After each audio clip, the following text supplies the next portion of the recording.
ono yo. Saya bisa buka, pasti saya punya SPSS-nya. Nah ini data dia SPSS. Nah, oh benar-benar ini.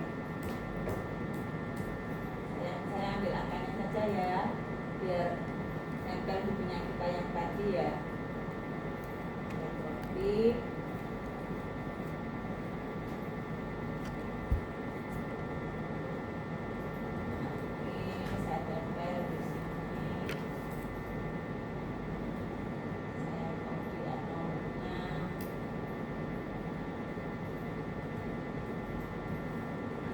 Di bawahnya ya. Ini copy.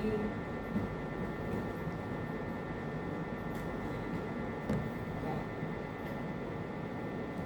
Ini yang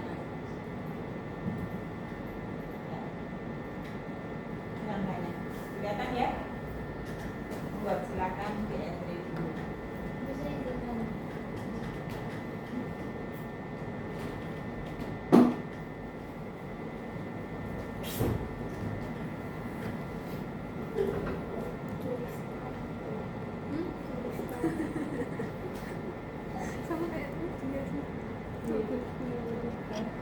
Ini dengan data yang sama. Kalau ini tadi saya analisis ya, jadi kan kita sudah masuk di CRM multivariate ya. Saya akan cuma nambah ke bawah kan ya, tidak nambah variabel lagi sama sekali kan ya. Kalau sudah seperti ini saya akan sudah langsung. Ini kan datanya tetap toh, cuma nambah. Ini saja tadi ya. Saya oke langsung ya.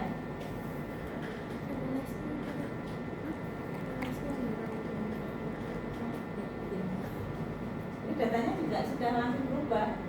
Jadi tadi kelompoknya 2, sekarang kelompoknya jadi 3. Nah ini masing-masing kelompok ada deskriptifnya ya, masing-masing ada deskriptifnya. Kemudian box testnya juga sudah keluar ya. Box testnya sudah keluar, ada angkanya juga 0,209. Nah berarti masih mungkin apa hidrogen ini? Mungkin ya. Ya, 0,0209. Kalau di sana signifikansinya 0,05. Kita tuh selalu ngomong 5%, sehingga kami bayang di otak kita itu kalau 5% itu 0,05 kan gitu ya. 0,05 dia lebih gede. Kalau lebih gede berarti angkanya di 5. Nanti mungkin turun saya ke bawah. Nah, ini sekarang ada sedikit perbedaan untuk bacanya. Saya nggak baca teliti lagi kan? Kenapa? Oh, punya 3 sekarang kan. Nah, jadi saya akan baca, kalau tidak big lambda, saya akan baca Roy Rolas. Tapi yang biasa lebih umum dipakai itu adalah big lambda. Jadi saya akan membaca big lambda. Boleh, nanti silakan baca buku multivariate. Hampir semua dia akan menggunakan big lambda. Kalau multivariate-nya lengkap, dia akan mengeluarkan lengkap. Tapi kalau multivariate-nya tidak terlalu lengkap, nah itu berarti dia akan menggunakan big lambda. Ini big lambda-nya ya signifikan 0,000.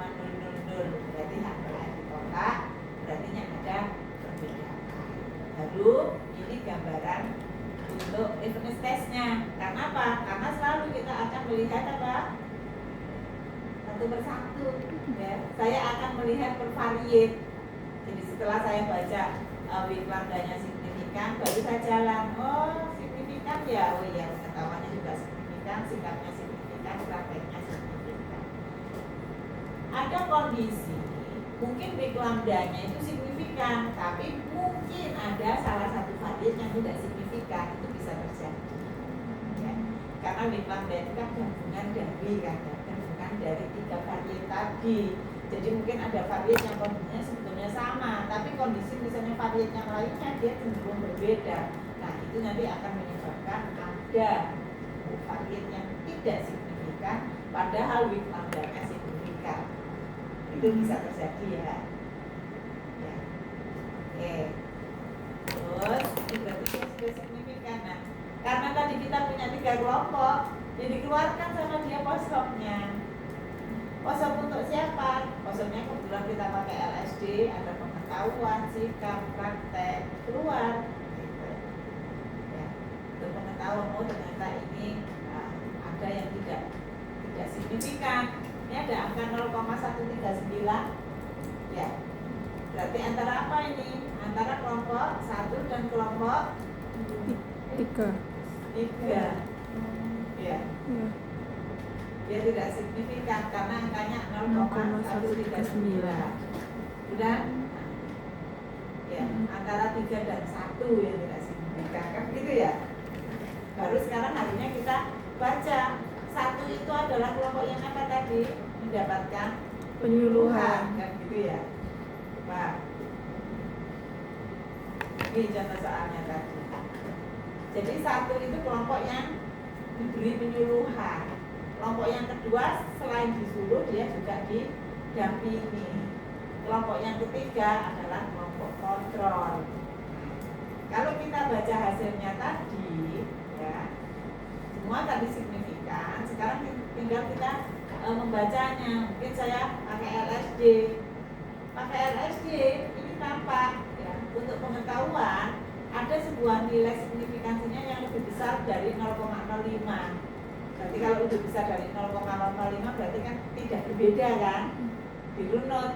Mana yang tidak berbeda? Kelompok 1. Kelompok 1 biasanya kita membacanya itu dari kontrol. Kontrol itu ada di kelompok berapa? 3 ya. Saya baca dari bawah 3 kelompok kontrol. Kelompok kontrol dengan kelompok 1 yang mendapatkan penyuluhan ternyata dia tidak beda. Tapi kelompok kontrol dengan kelompok 2 yang selain disuruh dia didampingi, dia berbeda. Kemudian kalau kelompok yang diberi penyuluhan sama kelompok yang didampingi, berarti 21 itu juga berbeda. Gitu.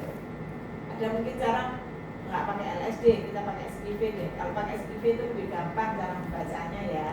Tidak harus satu-satu seperti itu. Coba saya mau ganti, saya nggak ganti apa-apa, saya cuma menambahkan ini, menambahkan untuk poshopnya tadi. Saya pakai LSD dan saya pakai SPV ya. Ini saya tambahkan. Saya di soalnya? Saya oke. Oh. Ini kan lebih gampang bacanya. Nah, kalau di sini kan lebih kelihatan ya. Jadi untuk pengetahuan kelompok 1 dan kelompok 3 dia terletak dalam satu subset yang sama. Berarti kalau dia terletak dalam satu subset yang sama, dia kan sama kan ya? Jadi di sini terlihat untuk pengetahuan kelompok 3 dan kelompok 1 itu sama. Pengetahuannya sama-sama ada di angka 67 dan 71 dan ini tidak berbeda secara statistik. Tapi kalau kelompok 2 kata-katanya ada di 81, dia berbeda dengan kelompok 1, kelompok subset 1 yang isinya antara 3 dan 1. Berarti kelompok yang disuruh dan diberi pendampingan berbeda dengan kelompok yang hanya diberi pendampingan penyuluhan saja dan berbeda dengan kelompok yang tidak diberi apa-apa. Jadi nanti kalau lihat ini, kalau lihat pengetahuannya, maka kita katakan harusnya kita menggunakan intervensi yang model 2, yaitu orang itu dilakukan penyuluhan dan dia juga dilakukan pendampingan. Itu kalau saya lihat pengetahuannya. Kemudian kalau dilihat dari sikapnya, ternyata sama, gambarin foto gini ya bentuknya ya. Nah, kalau dilihat ini kelihatan kelompok 3 itu sikapnya ada di angka 67. Kelompok 1 ada di angka 67,5. Beda sih, tapi beda tipis dan secara statistik dia masih dinyatakan sama. Sedangkan kelompok 2 yang didampingi dia nilainya 80 dan 80 itu berbeda dengan 67 maupun 65 maupun 67,5. Ini kalau kita lihat sikapnya. Kemudian kita lihat prakteknya juga hasilnya konsisten gitu ya. Jadi selalu yang paling rendah itu kelompok 3 yaitu kelompok kontrol ada di 63,5. dan kelompok 1 ada di 67, 63,5 dan 67 itu secara statistik sama. Dia berbeda dengan kelompok yang kedua, yaitu yang didampingi, dia mendapatkan nilai praktek di 76,8, dia paling tinggi.